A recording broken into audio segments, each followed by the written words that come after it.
Good morning, friends. Today I wanted to present to you the results of a very interesting study related to the risk of dementia.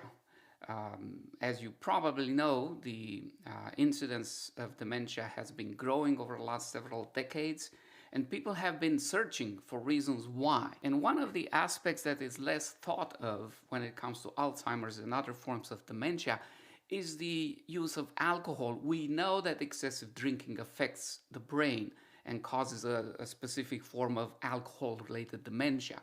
That has been known for a long time. However, moderate drinking, meaning maximum one standard drink per day for women and a maximum of 2 standard drinks per day for men, has been considered safe and in fact even beneficial by some specialists when it comes to heart health and other issues.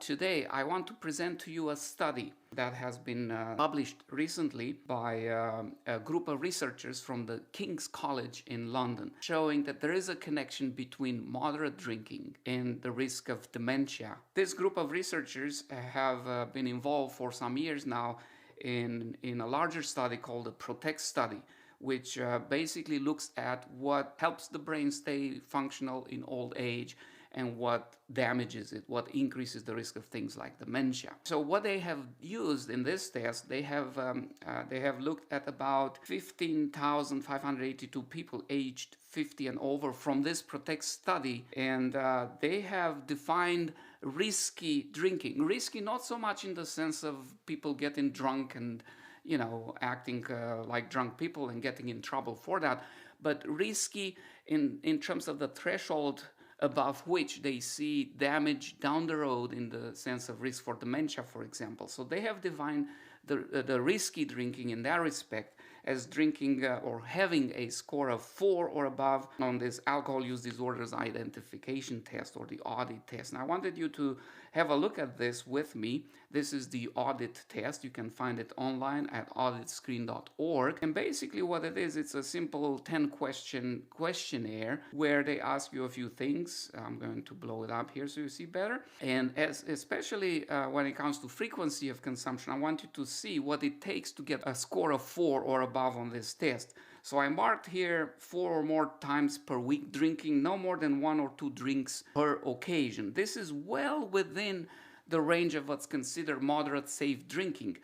See here, only 4 times a week, that means less than once a day. And every time somebody drinks, they don't drink more than 1 or 2 drinks per occasion. So again, this is not excessive drinking by standards.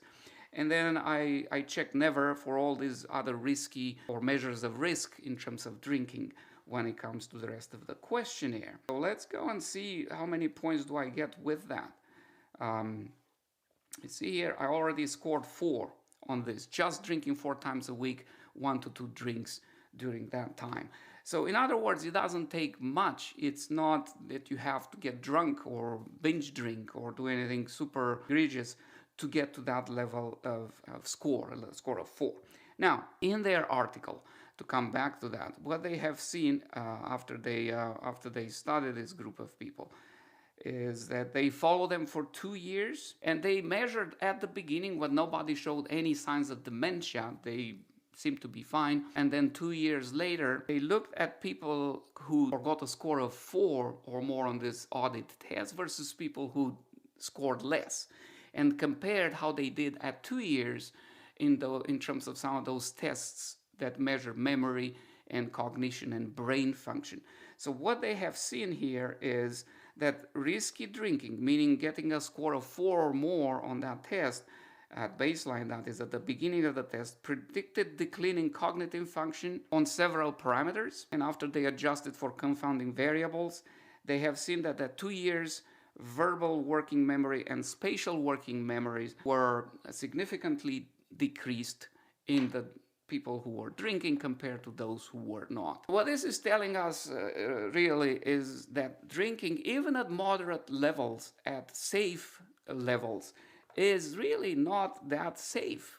And it's associated with a higher risk of cognitive decline, especially on certain aspects of memory. Even within 2 years of doing that, if somebody is above age 50. Now, does this prove causality? In other words, does this prove without any shadow of a doubt that if you drink, you get dementia above that threshold? This is not a double-blind, randomized control study.